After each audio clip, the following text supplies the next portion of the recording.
Hello, hi. So regarding the Spanish lesson that we have here today, I thought that would be interesting to continue on with Spanish verb conjugations. Now, for this one is the verb that is, quote, to be, okay? So due to the complexity and the different uses in Spanish, we have dedicated, I have dedicated a special section here on the verb which is to be, that is in Spanish. Such the verbs, such verbs include ser, estar, and haber.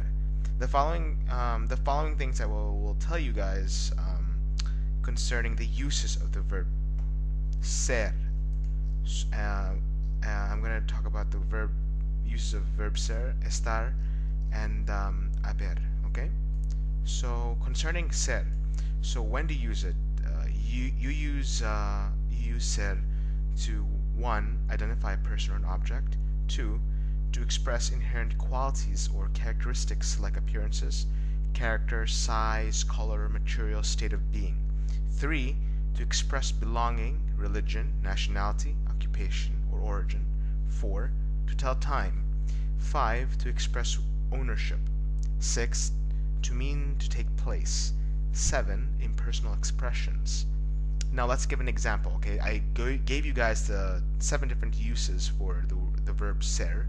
Now let's make an example. Now the first one is when we identify a person or an object. So an example of this is an example: Yo soy Maria, which means I am Maria.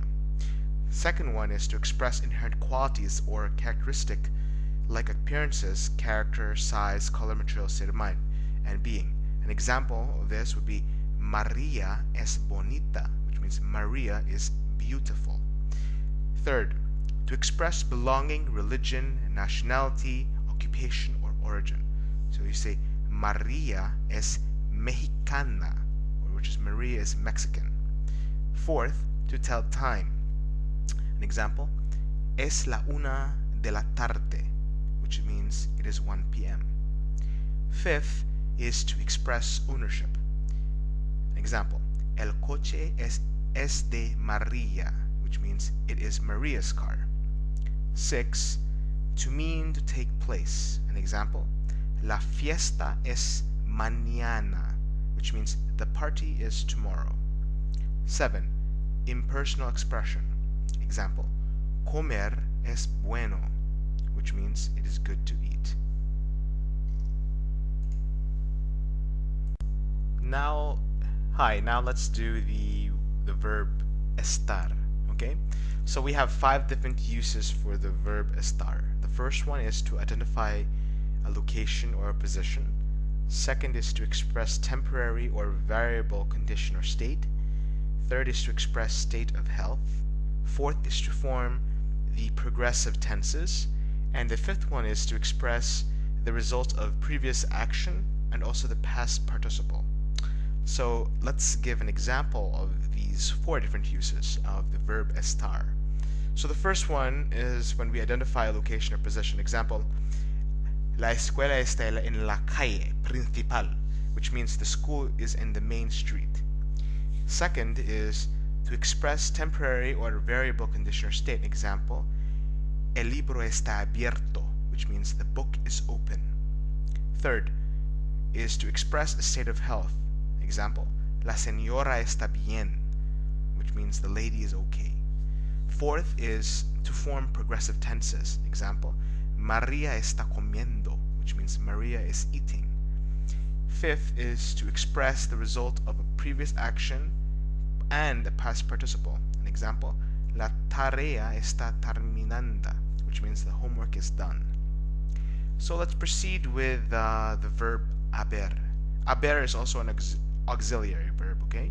So it has 2 important functions and uses. One is to show the existence of something. It usually uses the impersonal form of I, which is spelled Hay, which means there is or there are. Second function is haber is an auxiliary verb, and it's used for compound tenses basically, and I'll get into this later. But the verb it's for basically conjugations. Okay.